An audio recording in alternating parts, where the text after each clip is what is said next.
ब्रह्म शक्ति माया। माया और ब्रह्म मानो चलता हुआ सांप और स्थिर पड़ा हुआ सांप है। अर्थात शक्ति क्रियाशील अवस्था में माया है और निष्क्रिय अवस्था में ब्रह्म। जैसे समुद्र का जल कभी स्थिर होता है तो कभी तरंगपूर्ण, वैसे ही ब्रह्म और माया है। शांत समुद्र मानो ब्रह्म है और तरंगायित अवस्था में माया। ब्रह्म और उसकी शक्ति मानो अग्नि और उसकी दाहक शक्ति के समान है। सृष्टि के लिए शिव तथा शक्ति दोनों की आवश्यकता है। कुम्हार सूखी मिट्टी से घड़ा नहीं बना सकता, पानी भी चाहिए। इसी प्रकार शक्ति की सहायता के बिना केवल शिव के द्वारा सृष्टि नहीं हो सकती। माया को देखने की इच्छा से प्रार्थना करते हुए एक दिन मुझे इस प्रकार का दर्शन हुआ। एक छोटा सा बिंदु धीरे धीरे बढ़ते हुए एक बालिका के रूप में परिणत हुआ। बालिका क्रमशः बड़ी हुई और उसके गर्भ हुआ। फिर उसने एक बच्चे को जन्म दिया और साथ ही साथ उसे निगल गई। इस प्रकार उसके गर्भ से अनेक बच्चे जन्मते गए और वह उन सबको निगलती गई। तब मेरी समझ में आया कि यही माया है। सांप के दांतों में विष है, लेकिन उस पर विष का असर नहीं होता, किंतु जब वह दूसरे को काट खाता है तो उस व्यक्ति पर विष चढ़ जाता है। इसी प्रकार भगवान में माया है तो अवश्य, पर वह उन्हें मुग्ध नहीं कर सकती, किंतु सारे संसार को मुग्ध कर लेती है। अविद्या, माया। एक बार दक्षिणेश्वर मंदिर के नौबत खाने में एक साधु आकर कुछ दिन रहे थे। वे किसी से बातचीत न कर सदा ध्यान धारणा में ही डूबे रहते। एक दिन अचानक बादल उठे और चारों ओर अंधेरा छा गया। फिर थोड़ी ही देर में जोरदार आंधी सी चली और बादलों को उड़ा ले गई। यह देख वे साधु कमरे से बाहर निकलकर बरामदे में खूब हंसने और नाचने लगे। उनकी यह अवस्था देख श्री रामकृष्ण देव ने उनसे पूछा, तुम तो हमेशा कमरे के अंदर चुपचाप बैठे रहते हो, आज इतना नाच नाच कर आनंद कैसे मना रहे हो? साधु ने कहा, संसार की माया ऐसी ही है। पहले तो उसका कोई नामो निशान तक नहीं था, पर एकाएक ब्रह्म रूपी शांत आकाश में प्रकट हो उसने इस जगत प्रपंच का सर्जन कर डाला। फिर ब्रह्म के निःश्वास मात्र से वह जाने कहां ओझल भी हो गई। राम, सीता और लक्ष्मण वनवास के लिए निकले। आगे आगे राम चले, बीच में सीता और पीछे पीछे लक्ष्मण। राम का सदा पूर्ण दर्शन पाने के लिए लक्ष्मण व्याकुल थे, पर बीच में सीता के होने के कारण यह संभव न था। तब लक्ष्मण ने सीता से प्रार्थना की कि वे तनिक बाजू हट जाएं। सीता के थोड़ा बाजू हटते ही लक्ष्मण की इच्छा पूरी हुई, उन्हें राम के दर्शन हुए। यही हाल ब्रह्म, माया और जीव का भी है। जब तक माया हट न जाए तब तक जीव ब्रह्म के दर्शन नहीं पा सकता। एक साधु हाथ में कांच की नली का एक टुकड़ा लिए दिन रात उसकी ओर ताकते और हंसते जाते थे। जिस प्रकार उस कांच के भीतर से लाल, नीले, पीले आदि कई रंग दिखाई देते हैं, पर वे सभी मिथ्या हैं, उसी प्रकार यह संसार सत्य प्रतीत होता है, पर है मिथ्या ही। यही सोचकर वे हंसा करते थे। हरि जब सिंह का मुखौटा लगा लेता है तो सचमुच बड़ा डरावना दिखने लगता है। वह अपनी खेलती हुई छोटी बहन के पास जाकर सिंह की सी आवाज करते हुए उसे डराने लगता है तो वह बच्ची चौंक कर मारे डर के चीखती हुई भागने लगती है। लेकिन जब हरि वह मुखौटा हटा लेता है तो तुरंत वह घबराई हुई बच्ची अपने प्यारे भाई को पहचान कर उसकी ओर चिल्लाती हुई दौड़ पड़ती है। अरे, ये तो भैया है। मनुष्यों का भी यही हाल है। माया के आवरण में ब्रह्म ही छिपा हुआ है। फिर भी माया की शक्ति से लोग मुग्ध और भयभीत होकर कितनी ही चीजें करने को विवश हो जाते हैं। लेकिन जब ब्रह्म के स्वरूप पर से यह माया का पर्दा हट जाता है, तब वह भयंकर, कठोर शासक के रूप में प्रतीत नहीं होता। तब तो अपनी ही प्रियतम अंतरात्मा के रूप में उसका अनुभव होता है। ईश्वर यदि सर्वत्र विराजमान हैं, तो हम उन्हें देख क्यों नहीं पाते? काय से ढके तालाब के किनारे खड़े होकर देखने पर तुम्हें उसमें पानी नहीं दिखाई देगा। अगर तुम पानी देखना चाहते हो तो तालाब पर से काई हटा दो। माया के पर्दे से ढकी हुई आंखों से देखकर तुम लोग कहते हो कि हमें ईश्वर क्यों नहीं दिखाई देते। अगर तुम ईश्वर को देखना ही चाहते हो तो आंखों पर से माया का पर्दा हटा डालो। जिस प्रकार बादल सूरज को ढक देता है, उसी प्रकार माया ने ईश्वर को ढक रखा है। बादल के हट जाते ही सूरज दिखने लगता है, वैसे ही माया के दूर होते ही ईश्वर प्रकट हो जाते हैं। किंवदंती है कि अगर दूध में पानी मिला हो तो हंस उसमें से दूध भर पीकर पानी को वैसा ही छोड़ देता है, पर दूसरे पक्षी ऐसा नहीं कर सकते। इसी प्रकार ईश्वर माया के साथ मिले हुए हैं। साधारण मनुष्य उन्हें माया से अलग कर देख नहीं पाते। केवल जो परमहंस होते हैं वे ही माया को त्याग कर ईश्वर को ग्रहण करते हैं। यदि तुम माया को पहचान लो तो वह स्वयं ही तुम्हें छोड़कर भाग जाएगी। जैसे गृहस्थ यदि जान जाए कि घर में चोर आया है तो चोर अपने आप भाग जाता है। विद्या माया। ईश्वर में विद्या माया और अविद्या माया दोनों हैं। विद्या माया जीव को ईश्वर की ओर ले जाती है और अविद्या माया उसे ईश्वर से दूर। ज्ञान, भक्ति, दया, वैराग्य यह विद्या माया का ही खेल है। इन्हीं का आश्रय ले मनुष्य ईश्वर के समीप पहुंच सकता है। माया ही ब्रह्म का स्वरूप प्रकट कर देती है। माया की कृपा हुए बिना ब्रह्म को कौन जान सकता है। ईश्वर की शक्ति का ज्ञान हुए बिना ईश्वर का ज्ञान नहीं हो सकता। माया के ही कारण हमें परम ज्ञान और परमानंद की प्राप्ति हो सकती है, वरना इनकी तो सपने में भी आशा नहीं की जा सकती। माया से ही कार्य कारण रूप द्वैत प्रपंच का उदय होता है। माया के परे जाने पर न भोगता रह जाता है न भोग्य विषय। बिल्ली जब अपने बच्चे को दांतों से पकड़ती है तो उसे कुछ नहीं होता, लेकिन जब वह चूहे को पकड़ती है तो चूहा मर जाता है। इसी तरह माया भक्त को नष्ट नहीं करती, भले ही वह दूसरों का विनाश कर डालती है। विषयासक्ति का बंधन। माया क्या है? यह काम या भोगासक्ति ही है, जो आध्यात्मिक उन्नति में विघ्न स्वरूप है। कामिनी ही मानो माया है, जिसने सबको ग्रस्त कर लिया है। संसार जाल में फंसे हुए जीव विषयासक्ति के कारण हजारों दुख कष्ट भोगते हैं, किंतु फिर भी वे कामिनी कांचन के मोह को छोड़कर भगवान में मन नहीं लगाते। हे गृहस्थो, सावधान रहो। स्त्रियों पर बहुत ज्यादा भरोसा मत रखो। वे बड़ी चतुराई के साथ न जाने कब तुम्हारे ऊपर अपनी सत्ता चलाने लग जाएंगी। कज्जल के घर में जितना सियान हो, थोड़ा बूंद लागे पर लागे। युवती के साथ में जितना सियान हो, थोड़ा काम जागे पर जागे। धुएं से भरी काली कोठरी में तुम चाहे जितनी सावधानी क्यों न बरतो, तुम्हारे बदन में कुछ न कुछ दाग लग ही जाता है। वैसे ही स्त्रियों के संग रहकर मनुष्य कितनी भी सावधानी और संयम क्यों न बरते, उसमें थोड़ा न थोड़ा काम भाव अवश्य जागता है। अगर किसी व्यक्ति को कठिन ज्वर से सन्निपात हो गया हो और उसके पास अचार की बरनी और ठंडे पानी का घड़ा रख दिया गया हो, तो ऐसी हालत में जब वह प्यास से तड़प रहा है, उसके लिए अचार चखने और पानी पीने का लोभ संभालना क्या कभी संभव हो सकता है? इसी प्रकार जिसे काम का तीव्र ज्वर चढ़ा हुआ है और विषय भोगों की प्रबल तृष्णा लगी हुई है, ऐसे संसारी जीव को अगर कामिनी और कांचन के आकर्षण के बीच रखा जाए तो वह अपनी वासना कैसे रोक सकेगा? वह भगवत भक्ति के पथ से अवश्य ही दूर चला जाएगा।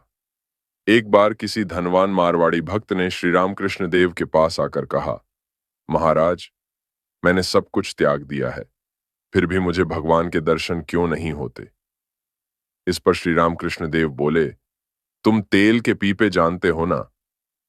सारा तेल निकालकर पीपा खाली कर डालने पर भी उसमें थोड़ा सा तेल रह जाता है और उसमें तेल की गंध आती रहती है।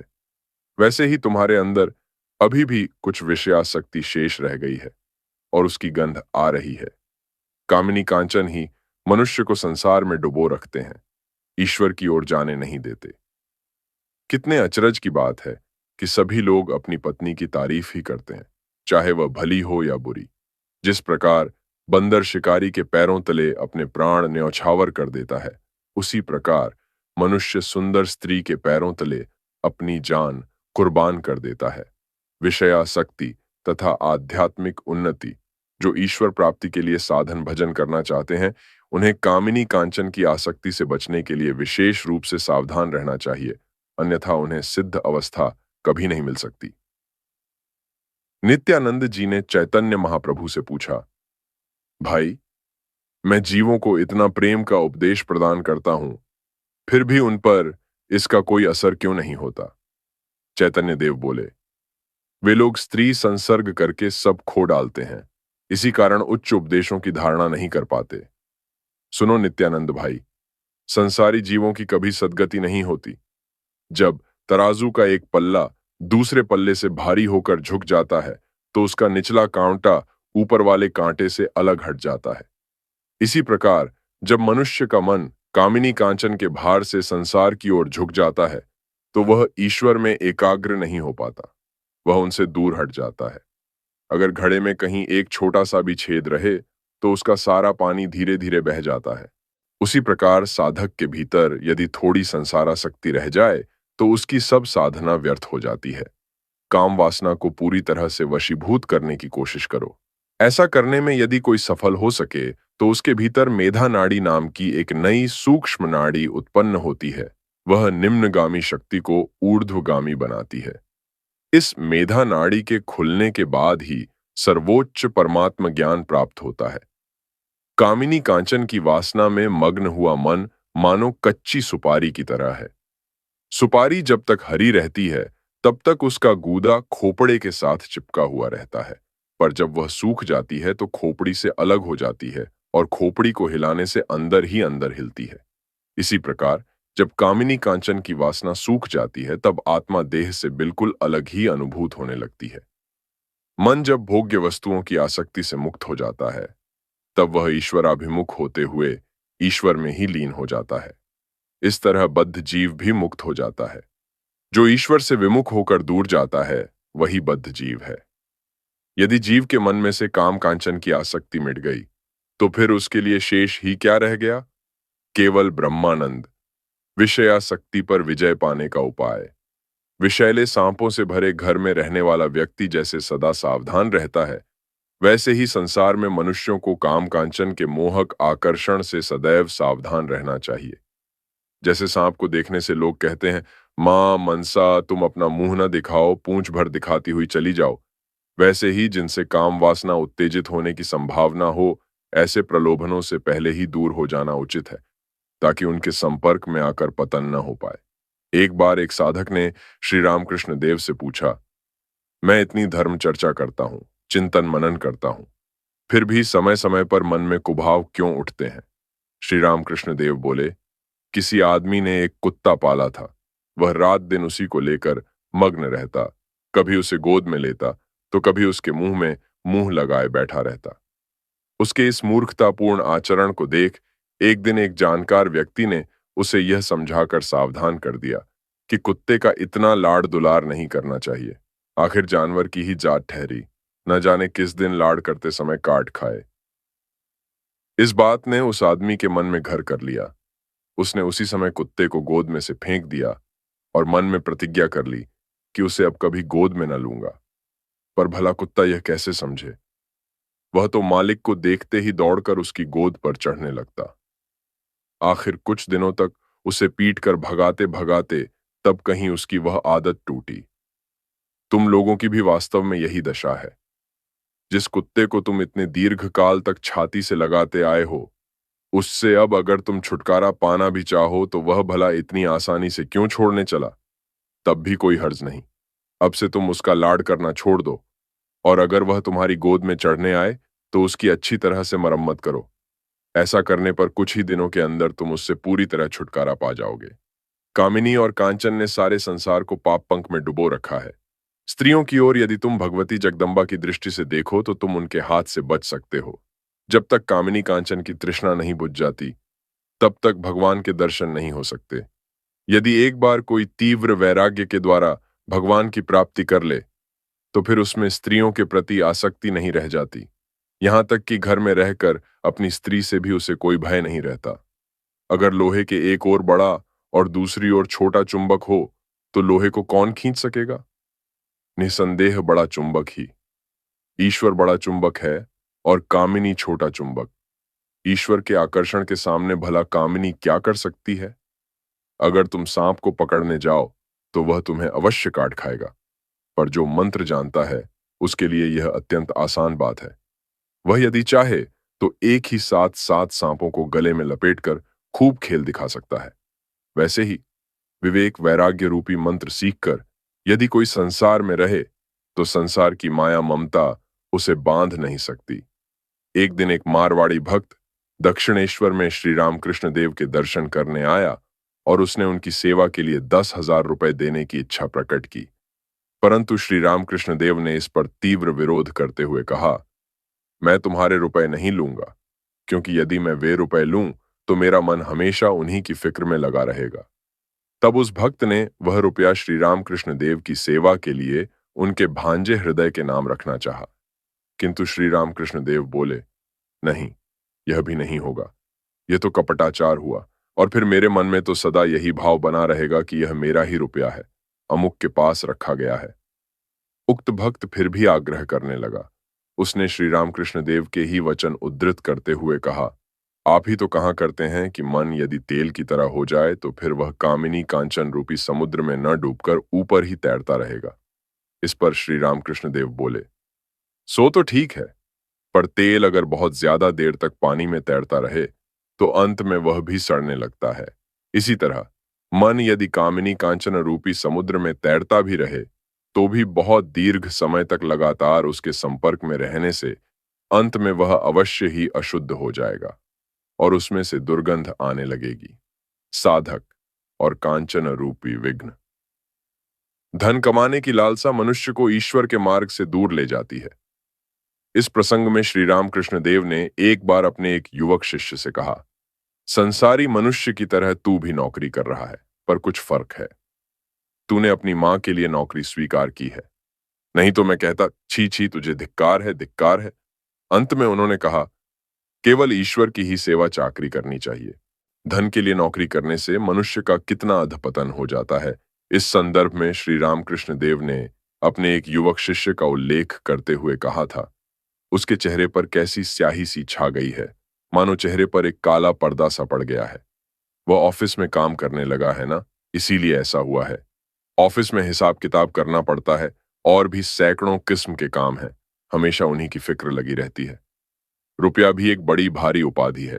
रुपया आते ही मनुष्य दूसरी तरह का बन जाता है, पहले जैसा नहीं रह जाता। पहले यहां दक्षिणेश्वर में एक ब्राह्मण बीच बीच में आया जाया करता था। वह वैसे तो बड़ा विनयी और नम्र मालूम होता। बाद में उसका आना जाना बंद हो गया और न उसकी कोई खबर ही मिली। फिर एक दिन हम लोग कोन नगर गए। हृदय साथ था। नाव से उतरते ही हमने देखा कि वह ब्राह्मण गंगा किनारे बड़े मजे में बैठा हुआ हवा खा रहा है। हमें देखकर वह बड़े गर्व भरे स्वर से बोला, क्यों महाराज, कहो कैसे हो। उसके पूछने का ढंग, उसकी आवाज सुनकर मैंने हृदय से कहा, अरे हृदय, इस आदमी के धन हो गया है, देख आवाज भी कैसे बदल गई है। हृदय खूब हंसने लगा। रुपए से दाल रोटी भर का प्रबंध हो सकता है, उसे अपने जीवन का चरम उद्देश्य मत समझ बैठो। कई लोग अपने धन, सामर्थ्य, नाम, यश या सामाजिक उच्च पद का गर्व करते हैं, किंतु ये सभी 2 दिनों के लिए हैं। मरते समय इनमें से कोई भी साथ नहीं आएगा। ईश्वर 2 बार हंसते हैं। एक बार उस समय जब किसी को कठिन बीमारी हो गई हो और वह मरने ही वाला हो, और ऐसे समय वैद्य आकर रोगी की माता से कहे, घबराओ मत मां जी, चिंता की कोई बात नहीं है, तुम्हारे बेटे को बचाने की जिम्मेदारी मेरे ऊपर है। और दूसरी बार तब जब भाई भाई रस्सी पकड़कर जमीन का बंटवारा करते हुए कहते हैं, इधर का हिस्सा मेरा और उधर वाला तेरा। धन का गर्व नहीं करना चाहिए। अगर कहो कि मैं धनी हूं तो तुमसे भी बढ़कर धनी है। ऐसे ऐसे धनी हैं जिनकी तुलना में तुम भिखारी जैसे लगोगे। सांझ होने के बाद जब जुगनू उड़ने लगते हैं तो सोचते हैं कि हम ही लोग इस दुनिया को उजेला दे रहे हैं, पर ज्यों ही तारे चमकने लगते हैं त्यों ही उनका सारा घमंड चूर हो जाता है। तब तारे सोचने लगते हैं कि हम ही लोग जगत को प्रकाशित कर रहे हैं, परंतु जब गगन में चंद्रमा का उदय होता है तो उसकी शुभ्र चांदनी के सामने तारे मानो लज्जा से मलिन हो जाते हैं। फिर चांद मन ही मन सोचता है कि मेरे ही प्रकाश से उद्भासित होकर जग मानो मुस्कुरा रहा है, परंतु देखते ही देखते पूर्व गगन को रंजित कर अरुणोदय हो जाता है और चंद्रमा मलिन होकर थोड़े ही समय में कहां अदृश्य हो जाता है। अपने को धनवान समझने वाले लोग यदि प्रकृति के इन सत्यों पर विचार करें तो फिर उन्हें धन का घमंड नहीं रह जाएगा। पुल के नीचे पानी आसानी से आता और बह जाता है, जमता नहीं। इसी प्रकार मुक्त पुरुष के हाथ में पैसा जैसे ही आता है, खर्च हो जाता है, जम नहीं पाता। धन जिसके लिए दास की तरह है, वही ठीक ठीक मनुष्य है, जो धन का योग्य रीति से उपयोग करना नहीं जानता, वह मनुष्य कहलाने लायक नहीं है। अहंकार के दोष। सूर्य वैसे तो सारे संसार को प्रकाश और ताप देता है, पर यदि वह मेघ से आच्छन्न हो जाए तो ऐसा नहीं कर पाता। इसी भांति जब तक हृदय अहंकार के आवरण से आच्छादित रहता है, तब तक उसमें भगवान प्रकाशित नहीं हो पाते। यह अहम मेघ की तरह है। इसी के कारण हम ईश्वर को नहीं देख पाते। यदि श्री गुरु की कृपा से अहम बुद्धि दूर हो जाए, तो फिर ईश्वर के पूर्ण दर्शन हो जाते हैं। जैसे सिर्फ 2.5 हाथ की दूरी पर ही साक्षात पूर्ण ब्रह्म श्री रामचंद्र जी हैं, किंतु बीच में सीता रूपिणी माया का आवरण होने के कारण लक्ष्मण रूपी जीव को ईश्वर राम के दर्शन नहीं होते। प्रश्न: महाराज, हम लोग इस तरह बद्ध क्यों हुए हैं? हम ईश्वर को क्यों नहीं देख पाते? श्री रामकृष्ण: जीव का अहंकार ही माया है। यही अहंकार सब आवरण का मूल है। मैं के मरने पर ही सारा जंजाल दूर होगा। अगर किसी को ईश्वर की कृपा से मैं करता नहीं हूं, यह ज्ञान हो जाए, तब तो वह जीवन मुक्त ही हो गया। फिर उसे किसी बात का भय नहीं। अगर मैं अपने को इस अंगोछे की ओट कर लूं, तो तुम मुझे नहीं देख सकते, पर मैं तुम्हारे बिल्कुल नजदीक ही हूं।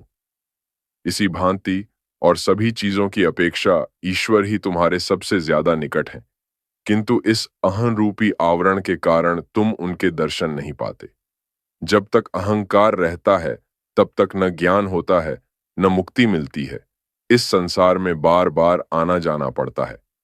हंडी में रखे पानी और चावल, दाल, आलू आदि को तब तक छुआ जा सकता है, जब तक हंडी आग पर नहीं रखी जाती।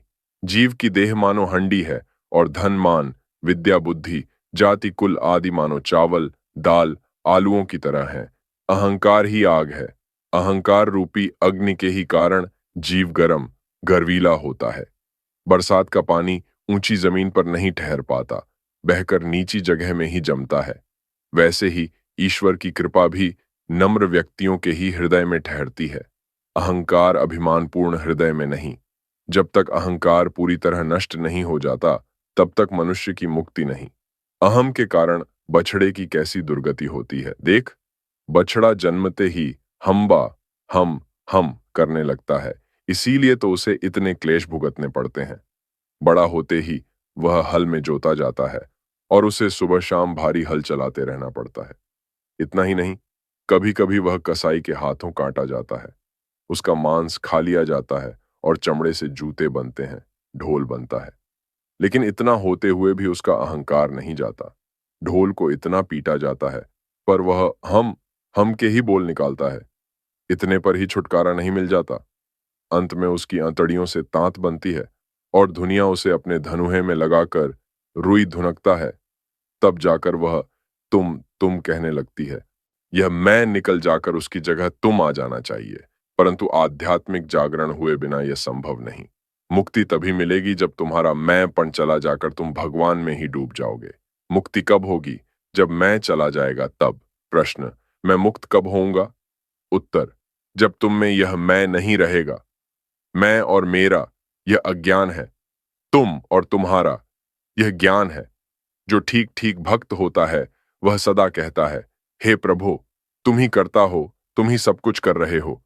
मैं तो केवल तुम्हारे हाथों का यंत्र मात्र हूं। तुम मुझसे जैसा करवाते हो, वैसा ही मैं करता हूं। ये धन, ऐश्वर्य, ये जग तुम्हारी ही महिमा है। ये घर, ये परिवार, सब कुछ तुम्हारा है, मेरा कुछ भी नहीं। मैं तुम्हारा दास हूं। जैसा तुम्हारा हुक्म होगा, वैसी ही सेवा करने भर का मुझे अधिकार है। अहंकार पर विजय पाना आसान नहीं है और सब अभिमान धीरे धीरे चला जाता है, परंतु साधुत्व का अभिमान जाते नहीं जाता। जिस कटोरे में लहसुन पीसकर रखा जाता है, उसकी गंध 100 बार मांजने पर भी नहीं जाती।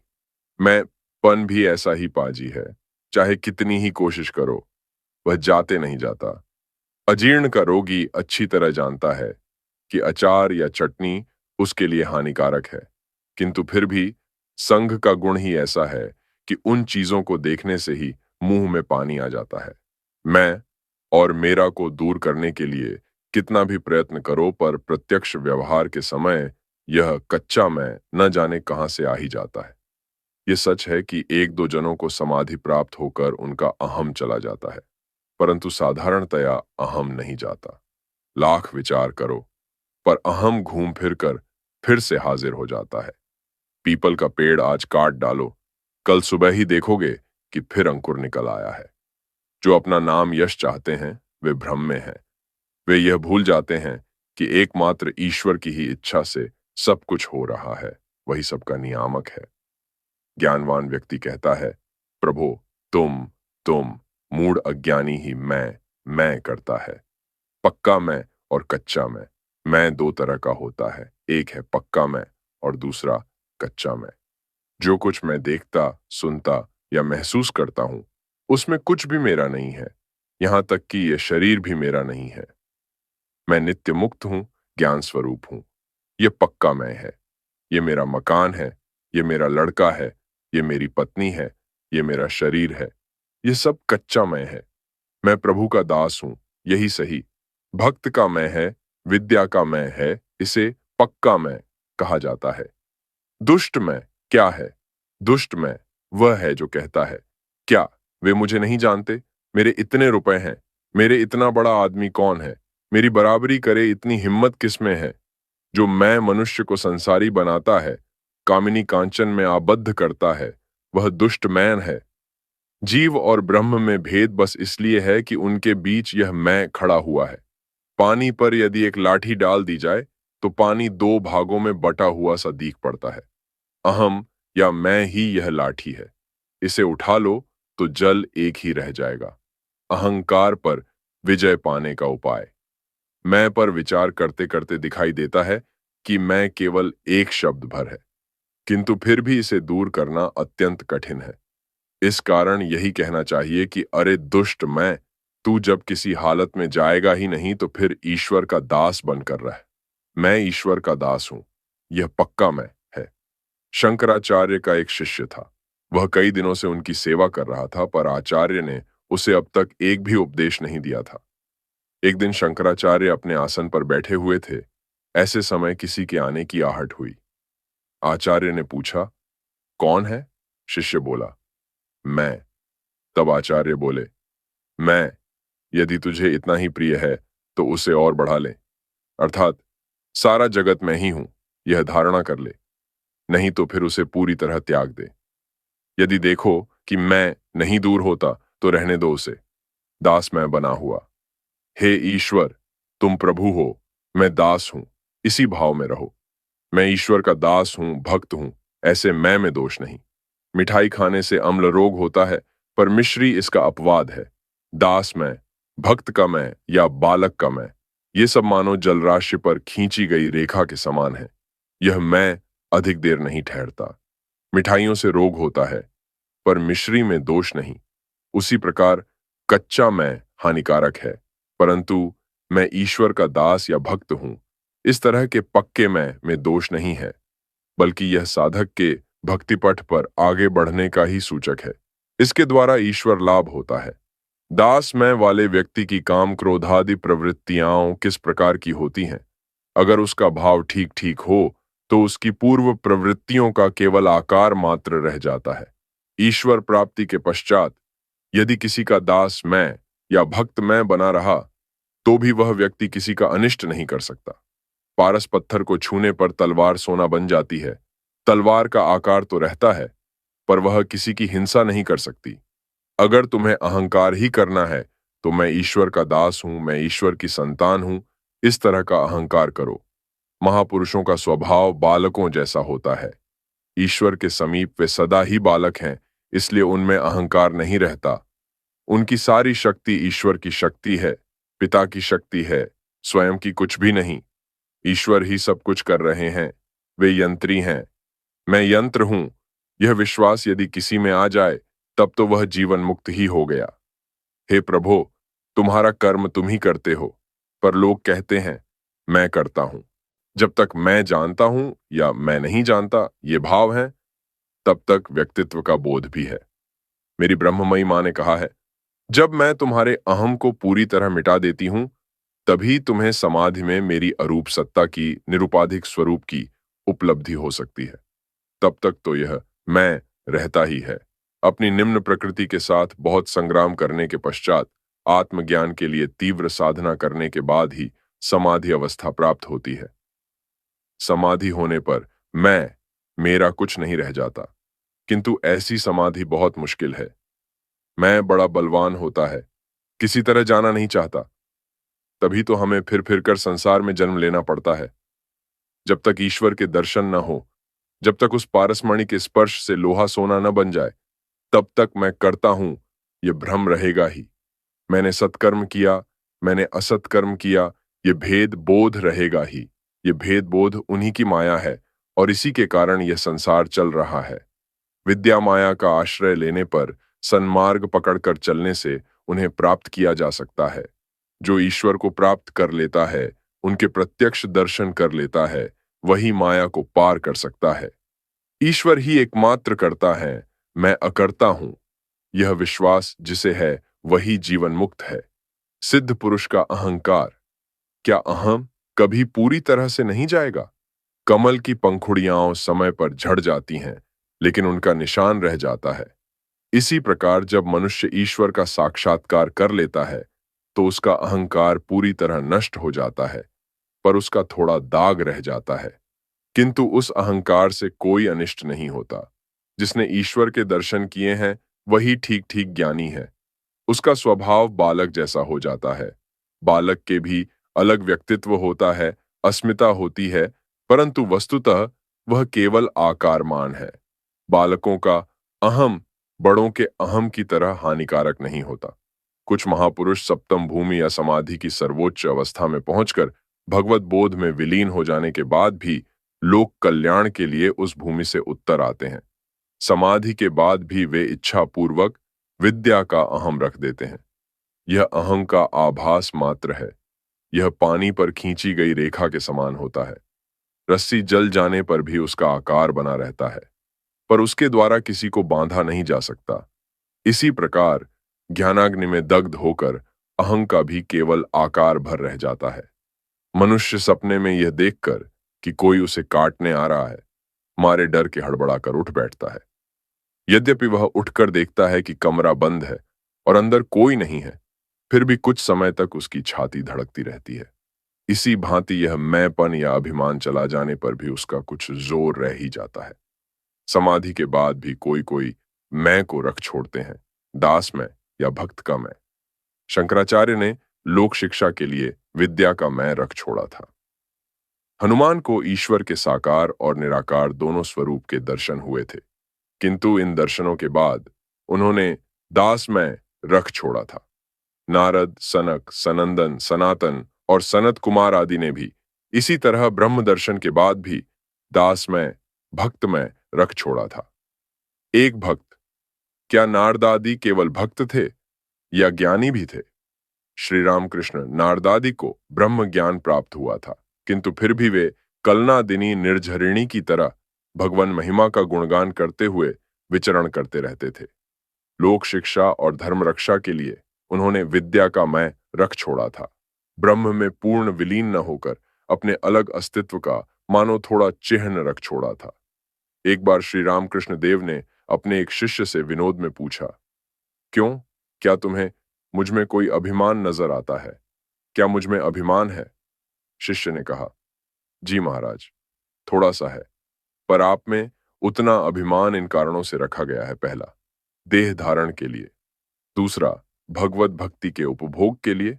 तीसरा, भक्तों के साथ सत्संग करने के लिए। और चौथा, लोगों को उपदेश देने के लिए। फिर यह भी तो है कि इस अहम को रखने के लिए आपने काफी प्रार्थना की है।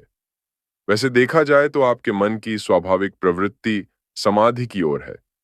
इसी से मैं कह रहा हूं कि आप में जो अहम या अभिमान बचा है, वह आपकी प्रार्थना का ही फल है। तब श्री रामकृष्ण देव बोले, ठीक है, लेकिन इस मैं को बनाए रखने वाला मैं नहीं, जगदम्बा है। प्रार्थना को स्वीकार करना जगदम्बा के ही हाथ में है।